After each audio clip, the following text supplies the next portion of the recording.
सुप्रभात विद्यार्थियों आप सबका स्वागत है आपके अपने YouTube channel Hindi classes NCERT and CBSE form मेधावी कौशिक पर।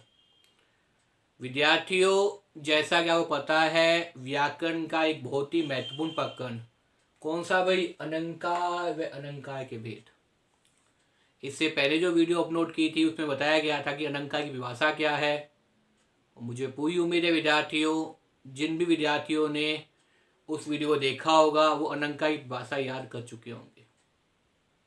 विद्यार्थियों, जैसा कि आपको पता है, मेरे पढ़ाने का उद्देश्य वही है कि आपको साथ साथ में याद हो, तो साथ साथ में याद भी कीजिए विद्यार्थियों, और साथ में इन चीज़ों को नोट भी करते रहिए, जिससे पेपर के समय में आप विचलित ना हो।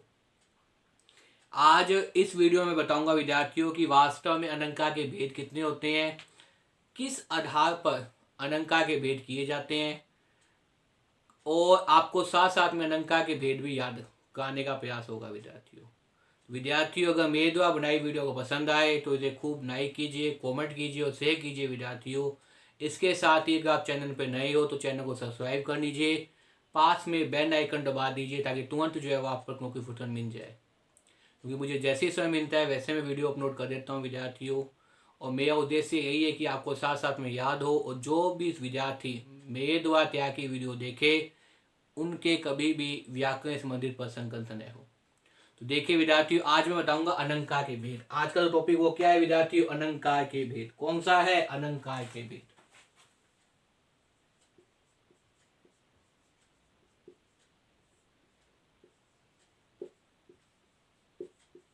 किसके भेद विद्यार्थियों? अलंकार के भेद।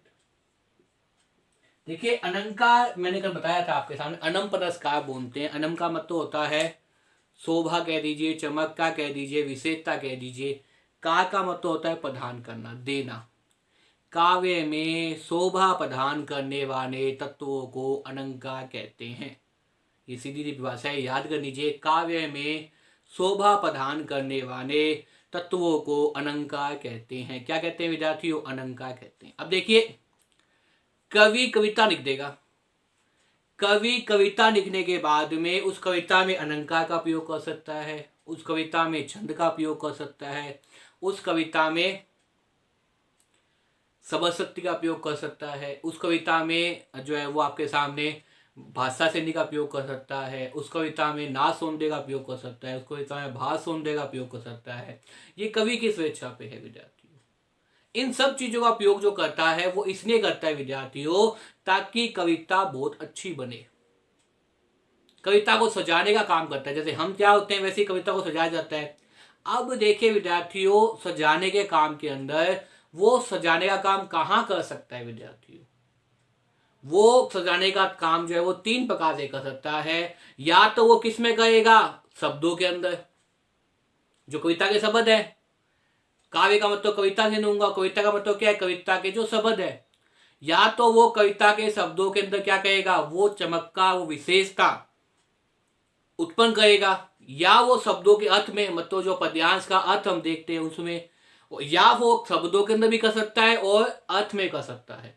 देखिए विद्यार्थियों, या तो कविता के अंदर वो चमत्कार उत्पन्न करेगा, कहाँ? शब्दों के अंदर, उसकी बनावट के अंदर। मतलब वहां में अर्थ नहीं है, वहां में उसके शब्दों की बनावट देखनी है, किस प्रकार के शब्द वो लिख रहा है, कहाँ शब्दों के अंदर कौन सी विशेषता उत्पन्न करना चाहता है, कौन सा चमत्कार उत्पन्न करना चाहता है कवि, तो इस आधार पे भेद कर सकता है। दूसरा जो भेद है वो आपके सामने कर सकता है कि वो कविता के अर्थ में भेद कर दे। पद्यांश का जो अर्थ है, कवि कविता लिख रहा है, कविता लिखने के बाद में कविता के अंदर वो थोड़ा बहुत जो अर्थ होता है, उस अर्थ में कौन सी विशेषता ला सकता है। और तीसरा प्रकार है कि वो शब्दों में भी कर दे, अर्थात उसकी बनावट में भी कर दे, और उसके अर्थ में भी कर दे। ये तीन प्रकार के भेद है विद्यार्थियों। तो विद्यार्थियों, जैसा कि आपको पता है, मेरा नाम मेधावी कौशिक है और मैं हनुमानगढ़ टाउन का रहने वाला हूँ। ये मेरा कॉन्टैक्ट नंबर है विद्यार्थियों। अगर आप में से कुछ भी किसी को पूछना हो तो मुझे व्हाट्सअप कर सकते हैं, और साथ में जो है वो मुझे कॉमेंट बॉक्स में लिख सकते हैं, फ़ोन कर सकते हैं। इसके साथ ही विद्यार्थियों, यूट्यूब पर जो वीडियो अपलोड की जा रही है वो पूर्ण रूप से निःशुल्क है। उसका मैं किसी भी विद्यार्थी से कोई भी चार्ज नहीं ले रहा हूँ विद्यार्थियों। जैसा कि मुझे कुछ पता चला है कि कुछ कोचिंग सेंटर या कुछ व्यक्ति मेरे द्वारा तैयार की वीडियो अपलोड करते हैं, उन छात्रों से कुछ पैसा ले रहे हैं, जो सही नहीं है विद्यार्थियों। अगर ऐसे कोई आपको पता चलता है कि ऐसे कुछ कोचिंग सेंटर वाले या कुछ लोग इस प्रकार काम करें तो मुझे बताएं, क्योंकि मैंने किसी भी विद्यार्थी से कोई भी चार्ज नहीं लिया। इसके साथ ही विद्यार्थियों, आपको चैनल सब्सक्राइब करना है बस, और उठ के भी कोई चार्ज नहीं है, आपको सिर्फ पढ़ना है। और आपको अगर वीडियो पसंद आए तो उसे लाइक करना है और ज़्यादा से ज़्यादा शेयर करना है और चैनल को सब्सक्राइब करना है, जिसके कोई भी चार्ज नहीं है। अगर कोई भी आपसे चार्ज मांगता है तो मुझे बताएं विद्यार्थियों।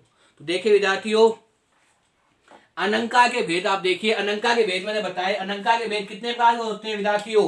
3 प्रकार के होते हैं। कितने प्रकार के होते हैं? 3 प्रकार के हो सकते हैं अनंका के भेद आपके सामने। अब देखिए वो 3 प्रकार के भेद कैसे कर सकता है। या तो वो क्या करेगा, शब्द में विशेषता उत्पन्न कर देगा, या तो क्या कर देगा, शब्दों के अंदर विशेषता उत्पन्न कर देगा।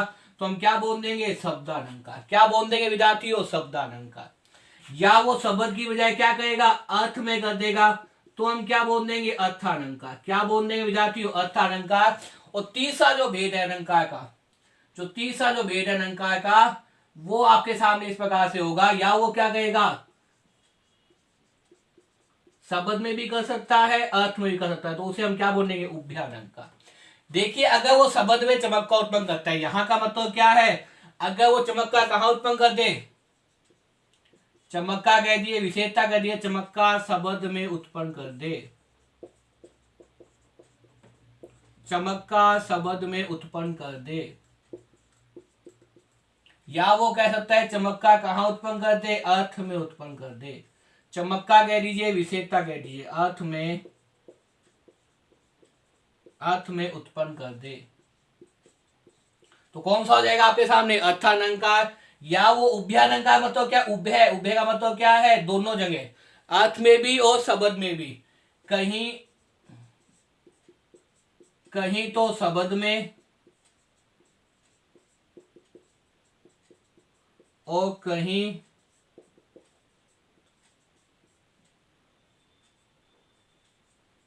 कहीं अर्थ में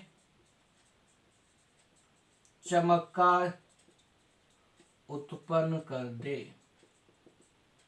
किस प्रकार से, कविता के अंदर। ये सारी चीजें किस में दिखाई देती है विद्यार्थियों, कविता में दिखाई देती है। देखिए विद्यार्थियों, अलंकार के 3 भेद होते हैं। अलंकार के मुख्यतः 3 भेद होते हैं। सबसे पहला भेद होता है, वो होता है शब्दालंकार। सबसे पहला भेद होता है, वो होता है शब्दालंकार। उसके बाद में अर्थालंकार, उसके बाद में उभयालंकार। पहला भेद कौन सा होता है, शब्दालंकार।